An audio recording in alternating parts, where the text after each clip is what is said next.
नमस्कार, आप देख रहे हैं हिमाचल दस्तक वेब टीवी की प्रस्तुति दस्तक दिन भर।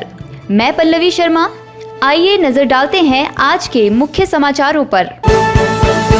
आनी के ठारवी में 5 कमरों का घर जला, 4 गौएं भी जिंदा जली।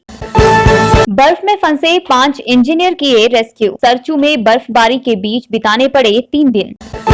चूड़धार में बर्फबारी के बीच 18 घंटे फंसे रहे डोडरा के भेड़पालक, ठंड से 5 बकरियों की मौत, आग न जलने से खुद भी रहे भूखे प्यासे। सीएम बोले सहकारी सभाओं से डिफाल्टर नहीं लड़ पाएंगे पंचायती चुनाव। 3 साल का जश्न मनाने की योजना बना रही सरकार, 27 दिसंबर को पूरे होंगे 3 साल। हिमाचल प्रदेश लोक सेवा आयोग ने सेट के परीक्षा केंद्र बदले। किस तरह हो रही पढ़ाई, शिक्षा विभाग वीडियो कॉन्फ्रेंसिंग से लेगा फीडबैक। 21 नवंबर को बिलासपुर आएंगे भाजपा के राष्ट्रीय अध्यक्ष जेपी नड्डा। मुख्यमंत्री ने मेडिकल मोबाइल यूनिट जीवन धारा को रवाना किया, बोले मिलेंगी बेहतर स्वास्थ्य सुविधाएं। एक्ट के मुताबिक तय होगा पंचायतों में रोस्टर, पंचायती राज मंत्री बोले लोगों को गुमराह कर रहा विपक्ष। मुख्य सचिव आरडी धीमान ने मां बगलामुखी में नवाया शीश। और अब समाचार विस्तार से। आनीकुंड की मुहान पंचायत के दूर दराज गांव ठारवी में बुधवार दोपहर बाद लकड़ी के एक मकान में आग लग गई। इस दर्दनाक घटना में जहां 3 भाइयों का 5 कमरों का 2 मंजिला मकान, उसमें रखा सामान जलकर राख हो गया, वहीं 3 भाइयों की 4 गायें भी जिंदा जल गई, जबकि 3 परिवार बेघर हो गए, जिनके पास तन पर पहने कपड़ों के अलावा कुछ भी नहीं बचा। इस बात की पुष्टि मुहान पंचायत के प्रधान मस्त राम ने दी। उन्होंने बताया कि घटना बुधवार दोपहर 1:30 बजे के आसपास घटी है, जब घर के सभी सदस्य अपने खेतों में काम कर रहे थे। प्रशासन ने प्रभावित परिवारों को 5-5 हजार रुपयों की फौरी राहत प्रदान की है। समुद्र तल से करीब 14,000 फीट की ऊंचाई पर स्थित सरचू में जबलपुर सिविल डिफेंस के 3 दिनों से फंसे 5 इंजीनियरों को लाहौल स्पीति पुलिस ने रेस्क्यू किया है। बता दें कि लेह से वापस आते समय सरचू में इनका वाहन फंस गया था, जिस कारण -15 डिग्री तापमान में 5 इंजीनियरों को 2 रातें सरचू में ही बितानी पड़ी। साथ ही कई समस्याओं का भी सामना करना पड़ा। लाहौल स्पीति पुलिस ने मंगलवार रात रेस्क्यू कर इन्हें केलांग पहुँचाया। गौर रहे की सेना के वाहनों की तकनीकी खराबी को ठीक करने का जिम्मा सिविल इंजीनियरों के पास होता है। इंजीनियर सेना के वाहनों की तकनीकी खराबी दूर करने ले गए थे। बर्फबारी शुरू होने के बाद यह सभी सरचू में फंस गए। गौरतलब है, सरचू में अभी भी करीब 1 फीट मोटी बर्फ की चादर बिछी हुई है। पुलिस अधीक्षक मानव शर्मा ने कहा, सरचू में फंसे इंजीनियरों को रेस्क्यू किया गया है।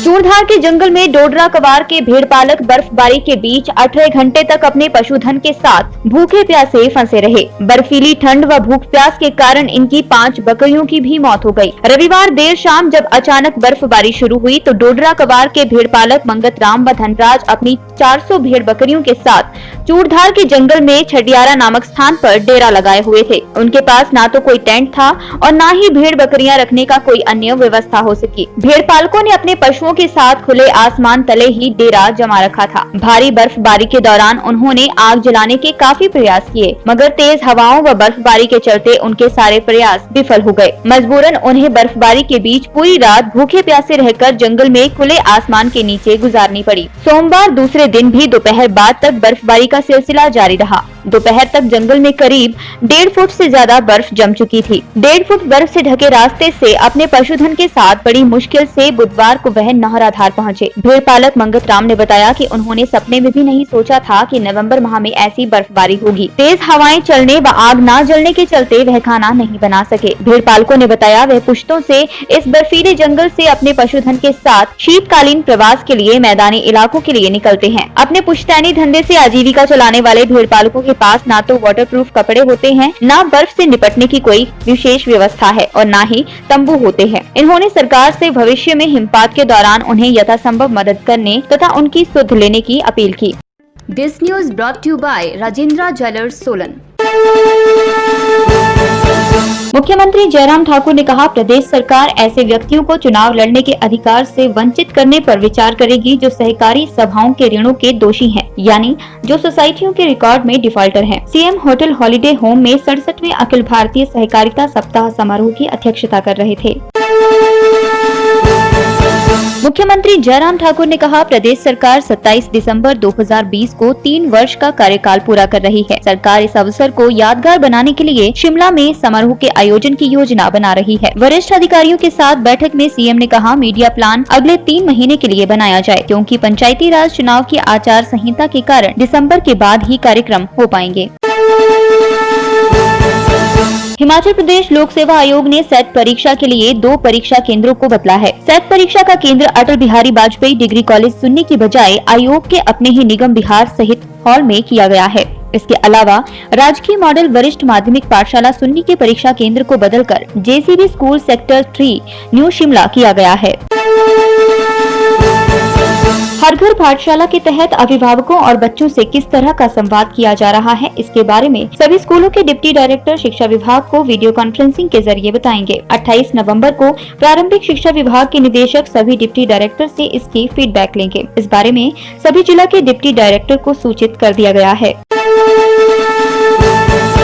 बिहार चुनावों में जीत हासिल करने के बाद भाजपा के राष्ट्रीय अध्यक्ष जेपी नड्डा 2 दिन के लिए अपने गृह क्षेत्र बिलासपुर आ रहे हैं। यह जानकारी जिला भाजपा अध्यक्ष स्वतंत्र सांख्यान व जिला के मीडिया प्रभारी सोनल शर्मा ने दी है। उन्होंने बताया कि राष्ट्रीय अध्यक्ष 21 नवंबर को बिलासपुर आ रहे हैं। जेपी नड्डा का हेलीकॉप्टर 21 नवंबर को सुबह 10 बजे लुमनू मैदान पर उतरेगा। इसके बाद वह 10:30 बजे कोठीपुरा में निर्माणाधीन एम्स का निरीक्षण करेंगे। निरीक्षण के बाद राष्ट्रीय अध्यक्ष सर्किट हाउस में कार्यकर्ताओं से मिलेंगे तो 22 नवंबर को जेपी नड्डा श्री नैना देवी में माता के दर्शन करेंगे। दर्शन करने के बाद वह दिल्ली लौट जाएंगे।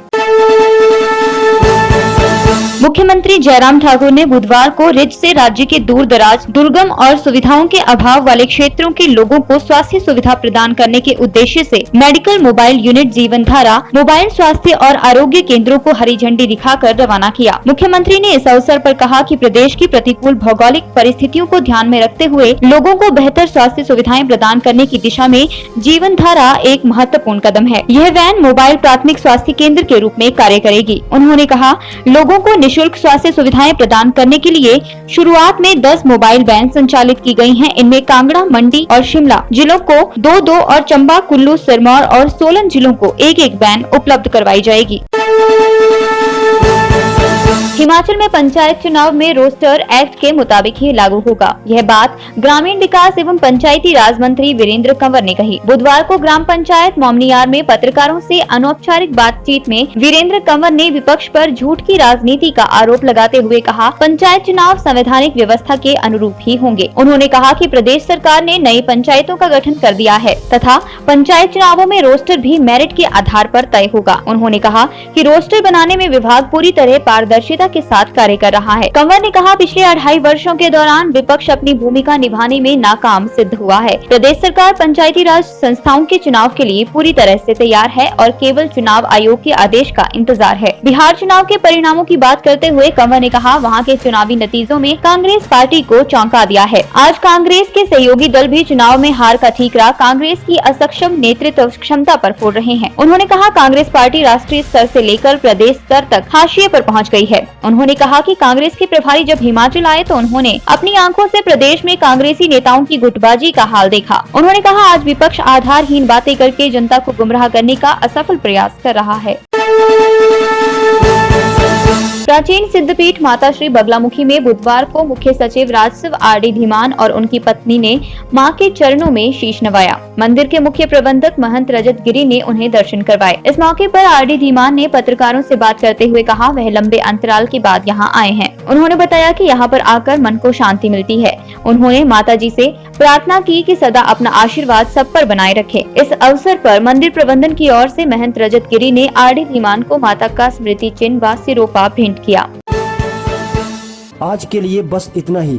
घर पर रहें, सुरक्षित रहें और देखते रहें आपका अपना वेब टीवी हिमाचल दस्तक, दिल से दिमाग तक। शुभ रात्रि।